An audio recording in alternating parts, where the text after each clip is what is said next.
The light footprint of urban and industrial areas continues to grow and to become more intense. Their lights disturb migrators, and blinding skyscrapers are so many traps of glass and steel along the ways of the birds. It is estimated that as many as 1 million birds die each year after a collision with a building. Hong Kong produces one of the worst human pollutions of the planet. In places, the night sky of the peninsula is 1,000 times greater than the world average. The city of New York pays homage to the Twin Towers attack in light. Studies have shown that these powerful beams, visible from over 100 kilometers around, upset the migration of thousands of birds leaving the Great Canadian North to winter over in South America. Everywhere, overlit zones are numerous, including in the countryside. Farms are lit at night to accelerate growth, outside the ground and out of season.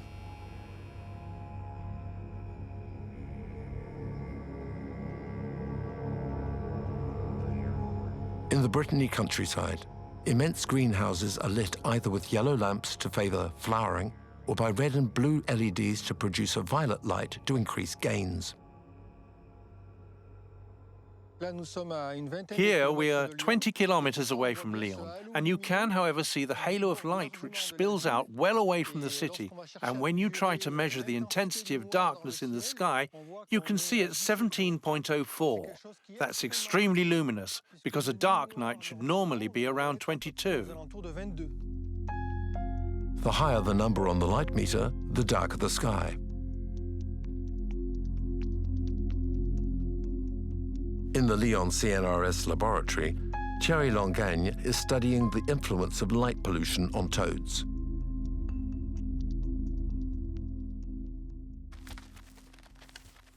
The visual ability of toads is 1,000 times greater than our own, so they're very sensitive to light. For his experiments, he needs batrachians who have had no light pollution. For that, Thierry goes to find them in a steep-walled valley over 100 kilometers from the city.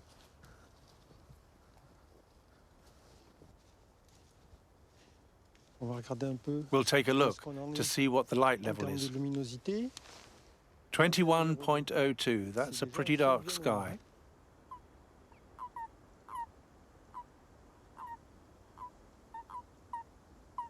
At the start of the reproduction period, hundreds of male toads leave the forest to go to the ponds.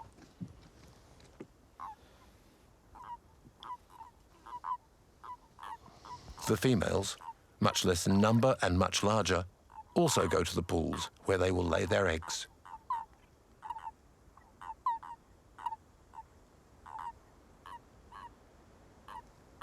The love fest is general and often becomes confusing. Males jump on other males. An impassive female puts up with several simultaneous assaults. It is this unlimited sexual frenzy which Thierry uses to evaluate the influence of light pollution. Toads exposed to very low light intensity continue to mate.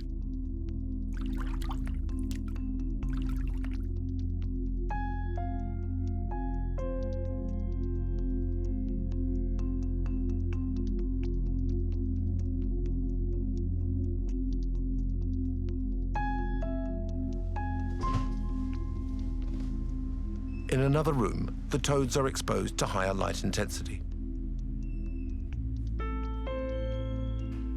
Equivalent to the light halo found 30 kilometers outside the city.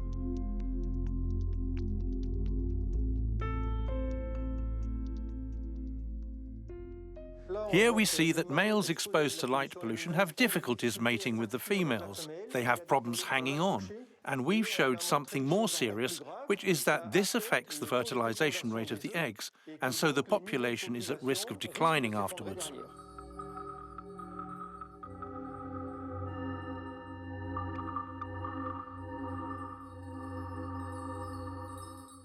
For toads, like for humans, light pollution affects the rhythm of activity, sleep quality, and consequently, biological secretions which are founded on the biological clock.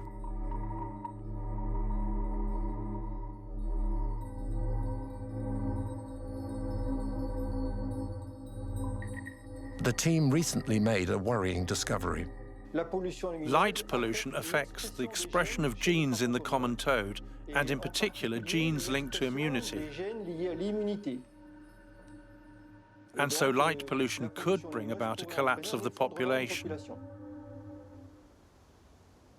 Unfortunately, toads are already in a major decline. Hundreds of thousands are dying every year, crushed on our roads.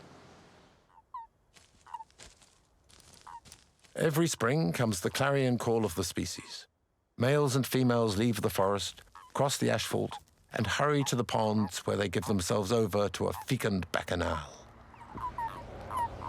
The animals live by night, and so are used to having very, very little light to live by. And when they are blinded by headlights with very strong light intensity, they'll probably stay blinded for hours before their vision returns to normal. The installation of fabric barriers prevents the toads from throwing themselves into a suicidal crossing of the road. Volunteers recover them and release them, safe and sound, in a pond where soon myriads of tadpoles will be born.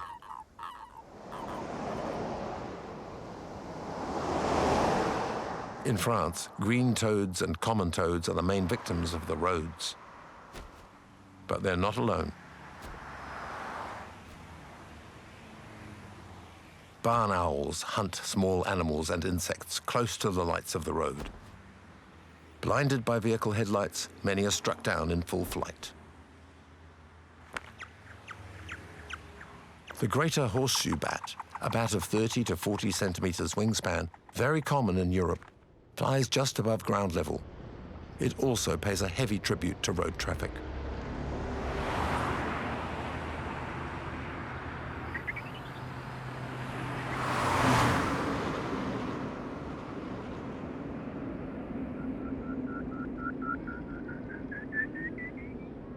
Vehicle headlights raise an uncrossable barrier.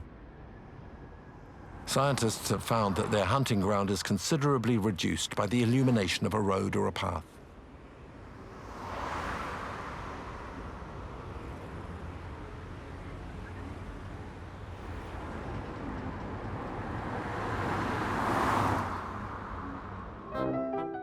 The drop in road traffic during lockdown saved the hide of many animals.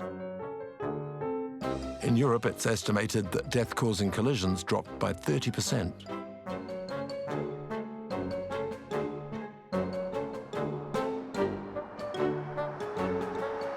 In the USA, where road traffic dropped by 70%, collision deaths of moose, deer, bears, and other large wild mammals fell sharply in the same proportion.